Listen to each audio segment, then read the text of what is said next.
Hey everyone, welcome back to our channel. We're the Dawnties. My name's Rochelle. I'm your favorite Donna. And today we're going to talk about audiobooks. So we were recently, or somewhat recently, asked about what audiobooks would be good for a commute, or what makes a good audiobook in our opinion.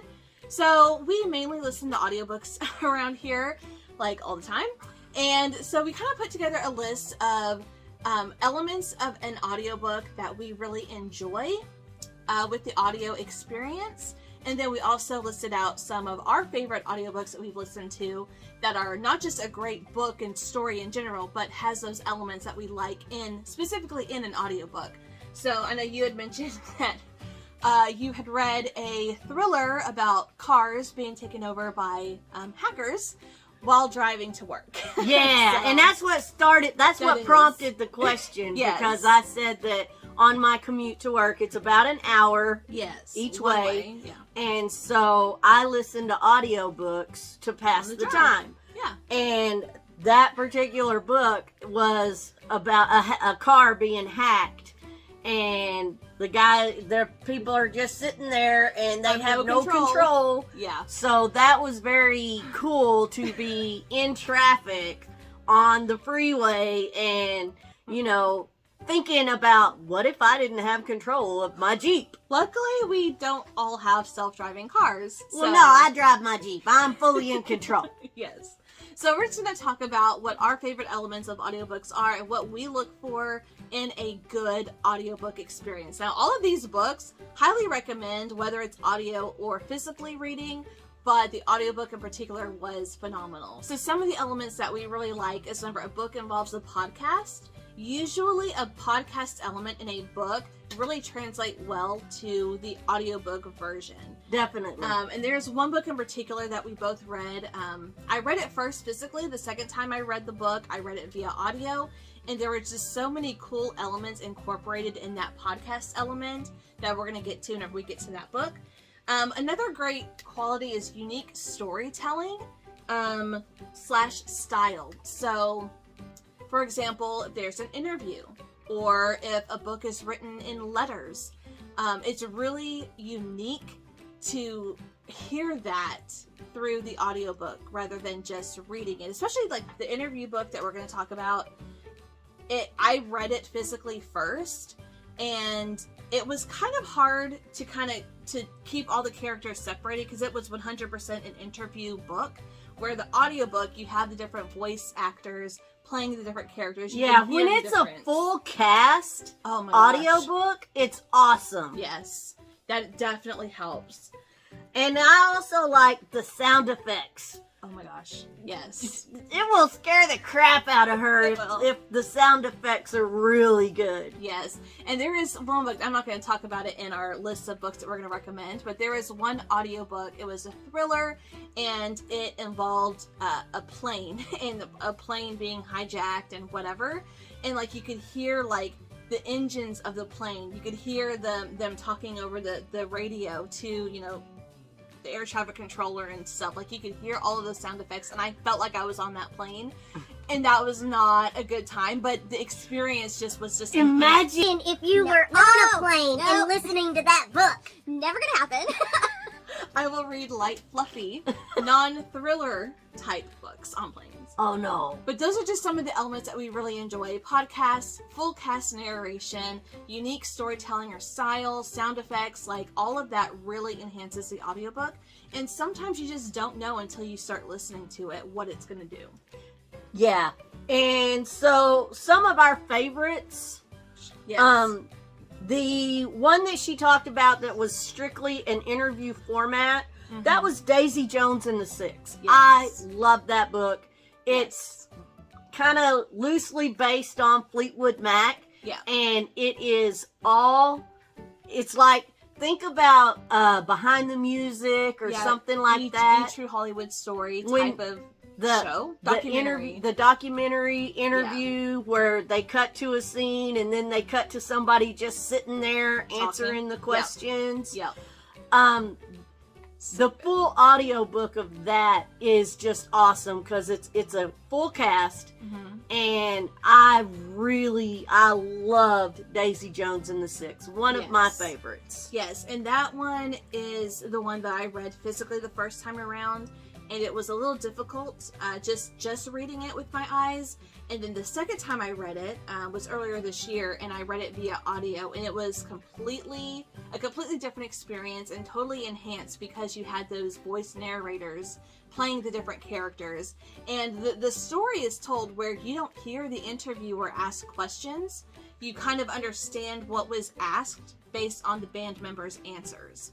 So there's not like a Q&A throughout the whole book. It's just answers and telling the story of like how this band came to be and then what happened and why they broke up. And the different perspectives. Oh my gosh, yes. Multiple people in the band will tell the same story and it's completely different. A little different.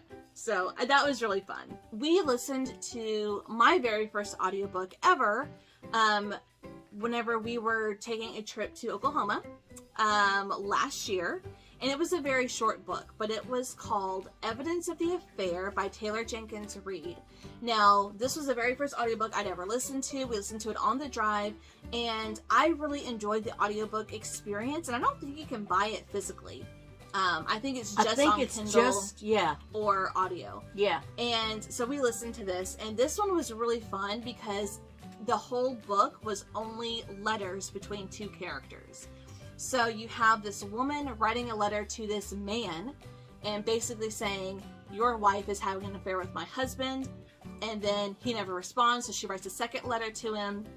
And all you hear are the letters that they write back and forth to each other about their spouses and what's going on and how they come together and, you know, all this stuff. And Taylor Jenkins Reid is like my top favorite author ever. And this was such a unique experience. It again had two narrators, one for the man, one for the woman. And so you got to hear that emotion, even though it was through a letter. Like, they acted it out very well. Mm-hmm. And that was it's a short book. I think it's like a 4-hour audiobook, if that. So we were able to listen to the whole thing driving up to Oklahoma and all that. And it was such a unique style.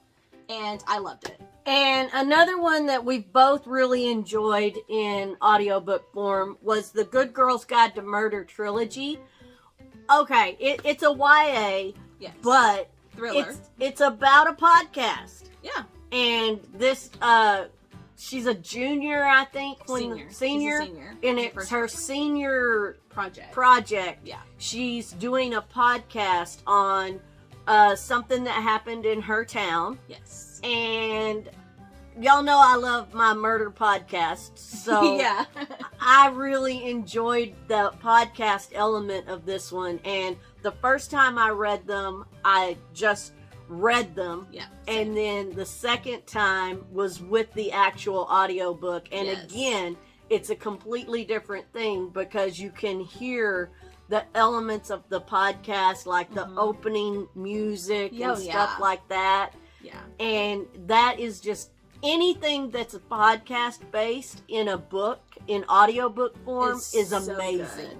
And one thing that really stuck out to me in this particular series is our main character, Pip. There is one particular moment where she's interviewing her mom for the podcast, and you hear her set up the microphone. You hear the microphone distortion versus just narrating the book. And she's telling her mom, you need to come closer, we can't hear you. And you hear her mom walk across, and her voice gets louder as she gets coming to the microphone. And in the physical book, that is written in the book.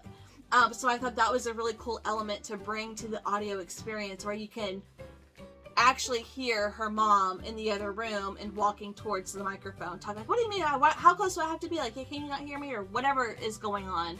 I just thought, like, those little elements. There's also, like, phone calls, and so you hear the distortion through the telephone whenever Pip is talking to somebody on the phone and recording it for the podcast. It's just so well done, and it's a great trilogy. I love this trilogy, but the audiobook is just, like, next level. Another Taylor Jenkins Reid, Carrie SoDo is back. Yeah. The part that I really liked about the audiobook was this one, was it's about sports, tennis, major sports tennis, like Wimbledon and stuff like that. Yeah.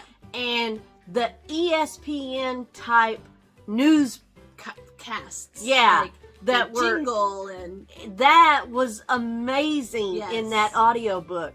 Just randomly throughout the book, you would hear a newscaster say something, and that just made it feel so real. It did. And like the commentary between, if there's two people doing an announcement, like their commentary about what's happening in the world of tennis with Carrie SoDo.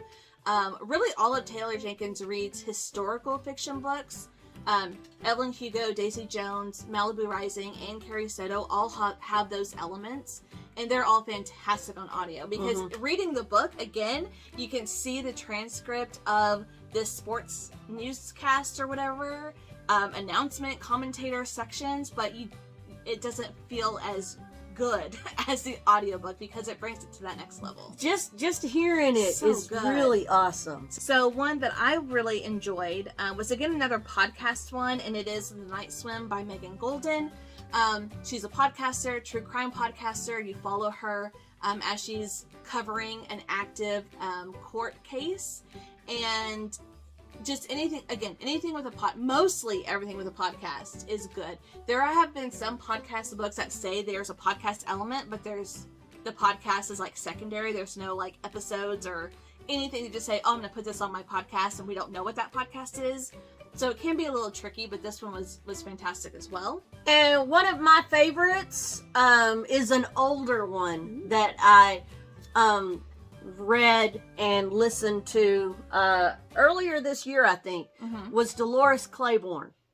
The audiobook for Dolores Clayborn.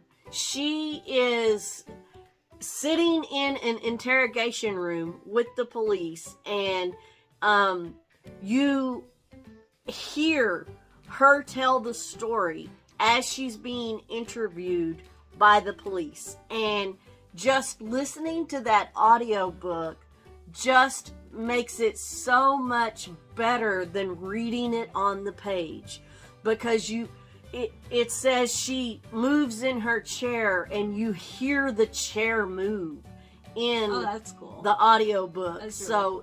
it's I really enjoyed listening to Dolores Clayborn. It didn't have a podcast element to it, but it had that interview. It had that interview element. I've listened to so many audiobooks that I kind of have an idea of who I really enjoy listening to. So whenever I see that they have narrated a book, I'm usually wanting to listen to it through audio. But one thing that is really fun and unique is nonfiction. Mainly celebrity memoirs. That is like one of my favorite categories of books to read. And then the audiobook experience whenever the actual celebrity is narrating their own book. So I just read Sally Field's book this month. I also read Alicia Keys this month, and they both they both narrated their audiobooks. And then I'm Glad My Mom Died by Jeanette McCurdy. She narrated that book. That was huge last year. And I really enjoy celebrity memoirs, listening to the celebrity tell their story. And like with Alicia Keys, she's, a musician. So there's like times where she's playing the piano and she actually sings that's not actually in the physical book. If you were just to read her memoir, those are like added into the audiobook. Some like semi-celebrities, I guess internet celebrities, like Kim and Pen's book from last year. The Holderness family, we read their book last year via audio because they narrated it, and of course they had some riffs and some songs and some stories that weren't included in the actual book if you were to just read it. So I really love celebrity memoirs, and then especially the audiobooks if they narrate their own book. It's so good. It's such a great experience, and you hear that emotion from them if they're telling you something about their life that really is emotional for them. Like, you hear it. It feels so authentic to hear it directly from them. So audiobook narrators are also kind of a key to enjoying an audiobook as well. The other thing that I really enjoy doing, I honestly very rarely just read anymore, because I did get a Kindle Fire. a little bitty one that's about the same size as my Kindle Paperwhite. Yeah. So I have both. I have the Kindle Paperwhite and I have the Kindle Fire. Mm-hmm. Honestly, I use the Kindle Fire mostly due to the fact that the Kindle Fire has a text-to-speech portion that will turn any book in your Kindle app into an audio book. Now, just before we go any further, the Paperwhite can do that too, but it's very robotic versus the Fire. With the Fire, it still sounds a little bit robotic, but you can choose the narrator or the voice for the text-to-speech. I can do a female USA. I can do a female British. I can do a male USA, a male British, and all kinds of different options. You can choose whether it's male or female, and then what dialect they have. Yeah, depending, like you change it if you listen to like a book that takes place in the UK. Yeah, I pay attention to, is the main character man or woman? Where is the book location? Yeah. If it's in the England, then I will listen to the female English, and I usually listen on 2x speed. And another thing that I really like about, I read as I'm listening to it, and with the Kindle Fire, it reads the page and then turns the page by itself. So it's almost like you've got one of them clickers. Oh gosh. Because you're too lazy to change the page. I can sit my Kindle Fire, in one of those holders, and I can listen and read at the same time, and it changes the page for me. So yeah, I'm lazy, but I really enjoy that aspect of the Kindle Fire. And I do enjoy following along with the book if I am listening to the audiobook. It helps get really immersed into a story. But those are just some of the audiobooks that we wanted to tell you guys about that are have really unique elements that makes the audiobook experience that much better. That any of these would be great to listen to on a road trip, or if you have a long commute, or like even out shopping. Like I'll put in an audiobook whenever we're at the library or at the bookstore getting groceries. Like I'm always listening to an audiobook, and those are the elements that really stick out to me, that really enhance the storytelling. So yeah, there's a whole bunch of genres that we talked about, a whole bunch of different types of books and storylines, and some more thrilling than others. Some, nonfiction is great too. So leave a comment down below. Let us know what your favorite audiobooks are, or what you like in an audiobook. If you've listened to audiobooks, and if not, then hopefully one of these will kind of give you that experience and help you try it out, because audiobooks are amazing. All right, guys, I'm going to get back to my book now. Me too. So thank you guys so much for watching. And we'll see you in our next video. Bye. These are really, really noise canceling. I like it. I can barely hear myself. That's good, because you can't hear the dogs when they go nuts. Nope.